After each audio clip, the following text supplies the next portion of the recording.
você vier me perguntar por onde andei no tempo em que você sonhava, de olhos abertos lhe direi: amigo, eu me desesperava.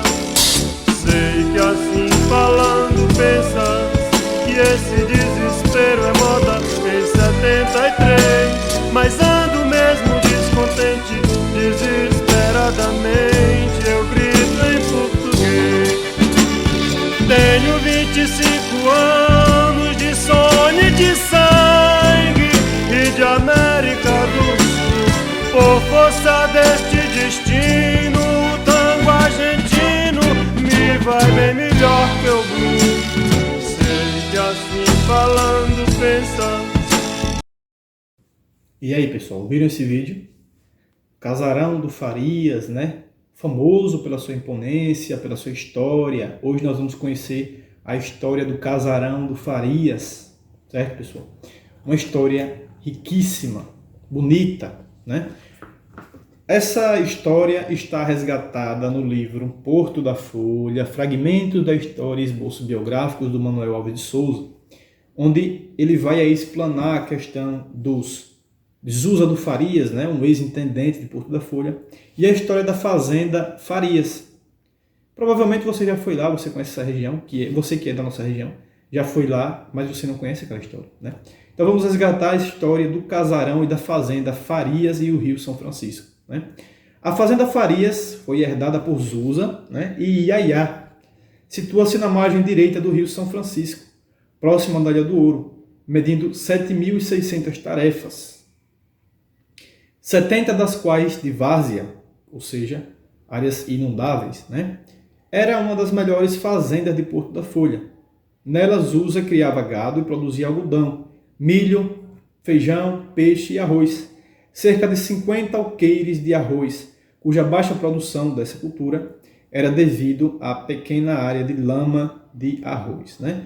Posteriormente, a pedido da irmã Iaiá, de quem Zusa comprara a sua parte do Farias, adquiriu também a metade da fazenda Cágado, né? Cerca de 1.500 tarefas mais, tá? Permanecendo ela e os filhos com a outra parte, mais próxima da Serra dos Tapuias, né? Viúva ainda jovem, com 4 filhos menores para criar, Iaiá herdara com os filhos, por morte do esposo, a fazenda Cágado, né? As dificuldades aí foram aumentando, né? De gerenciamento, né, de administração das duas propriedades rurais, o que fizeram com que Zusa vendesse a Bonifácio Alves de Souza Campinho do Tabuado, irmão do seu sogro, Félix Moreira de Souza, ou também chamado Moreirinha, né, a sua parte da fazenda Cágado. Com a morte de Campinho do Tabuado, essa propriedade foi dividida para os seus filhos, João Pereira de Souza, Joãozinho Gago, Félix Moreira de Souza Santo, José Pereira de Souza Zezé, Pedro Moreira de Souza Neto, senhor, e Antônio Pereira de Souza Totonho, cujas fazendas se mantêm em poder de seus filhos e netos, à exceção da de Totonho, que pertence a José Moreira de Souza, filho de Pedro Moreirinha, né? Foi no Farias que Zusa nasceu e viveu. Foi lá, sob os cuidados da competente parteira Dona Clarinha, que nasceram todos os seus filhos, embora residisse na cidade e assistisse às parturientes do local. Dona Clarinha era levada para o Farias ao primeiro sinal de parto de Dona Lalinha, né?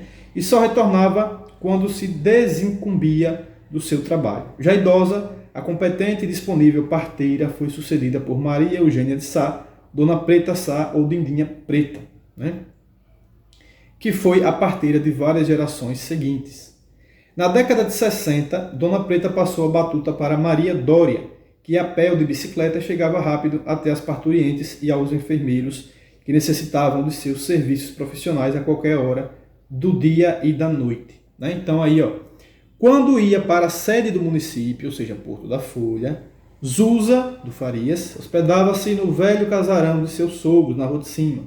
Era aí que os seus filhos em idade escolar passavam a semana, com Lindolfo e Adélia, filhos mais velhos do cunhado, Pedro Moreirinha, sob os cuidados da velha Duninha, né? As crianças menores estudavam na escola da professora Maria Campos de Souza e os maiores na escola da professora Raquel Bernardino, recém-chegada a Porto da Folha.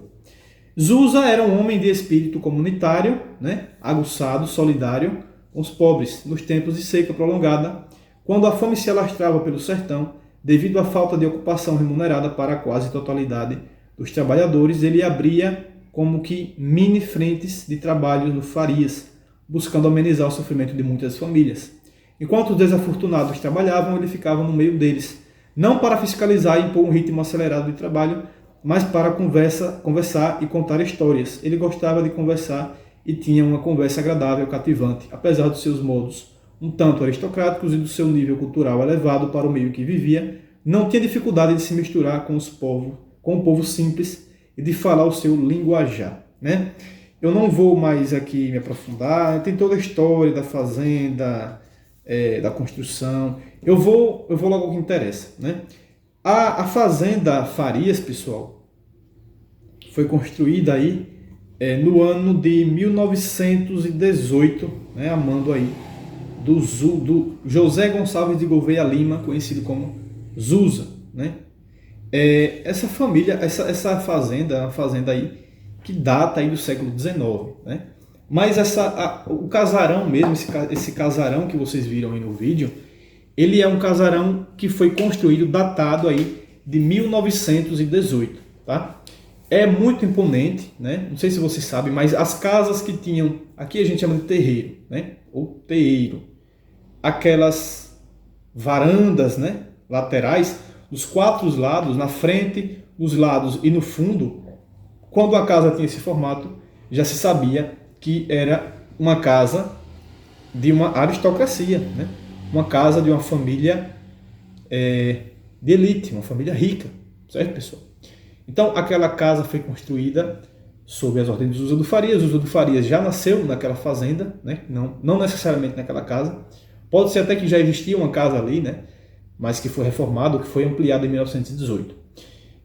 Aquela casa está de frente para o rio, né? Com uma grande porta, se não me engano, são 4 janelas de cada lado da casa, né? Cada lado da casa tem 4 janelas. E é uma casa, um casarão que ainda está bastante preservado, né? Eu perguntei ao morador do local atual, ele me falou que o piso da casa foi mudado, né? Era aquele piso tijolinho, né? Mas depois, em algumas reformas, eles cimentaram, aquele cimento vermelho, né, no piso da casa, mas o telhado é original, né? As portas são originais ainda, né? Um pouco depredadas aí, foram pichadas, enfim, não sei se por vândalos ou também por até os próprios moradores atuais, não sei, estão rabiscadas lá com algumas palavras lá. Toda a arquitetura daquela casa ela ainda é original. Eu já tive a oportunidade de entrar, eu não filmei dentro, né? Mas eu tenho umas fotos aqui, né? Não vou postar por uma questão de respeitar, não pedir autorização para postar, mas eu mostrei aí a parte da frente, né? Então percebam aí pela frente, né? Pelo lado dessa casa, a imponência dessa casa. Ela é uma casa majestosa, muito grande. Dentro dessa casa vocês ficam abismados com o tamanho. A cozinha dessa casa é enorme, enorme. Eu não medi, mas tem grandes dimensões, né? O fogão de lenha original, né? Baús, 2 baús enormes dentro da casa daquela época, né? Da época aí, provavelmente do início do século XX, né? Quadros de imagens de santos. Não entrei em todos os quartos, né? Alguns quartos estavam fechados, né? Mas dentro da casa os cômodos são divididos por arcos, né? As portas são em arco, né? Tipo um barroco, né? Parecendo uma espécie de arquitetura barroca dentro dessa casa, né? Uma mistura aí barroco, neoclássico e tal. Então eu recomendo que vocês conheçam essa casa, muito bonita, um alpendre maravilhoso, né? Está um pouco deteriorada, sim, mas é uma casa de mais de 100 anos, né? Uma casa aí com 103 anos de idade, certo, pessoal? Então a gente dá esse desconto, né? E sem contar que preserva a sua originalidade muito intacta, já que ela não passou por muitas reformas, né? Então aí uma casa que pode ser usada, né? para diversos fins, um museu, quem sabe, uma casa da cultura, uma biblioteca, um memorial, né? Tudo isso são ideias que podem ser aproveitadas, como o Casarão da Ilha do Ouro, que fica ali a menos de, sei lá, 3 quilômetros de distância, 2, 3 quilômetros de distância, certo? Para você chegar nessa fazenda, temos cercas de pedras, né, que foram construídas por escravos ainda, pedras assentadas, sem argamassa nenhuma, né? Eu vou fazer um vídeo ainda sobre essas cercas de pedra também nesse canal. Certo, galera? Então espero que gostem, tenham gostado desse vídeo, tá? E conheçam, vão lá no Farias, próximo aqui a Porto da Folha, não chega a 7 km de distância, 8 km de distância de Porto da Folha, tá? Então é isso, um abraço, espero que tenham gostado, até o próximo vídeo e fui!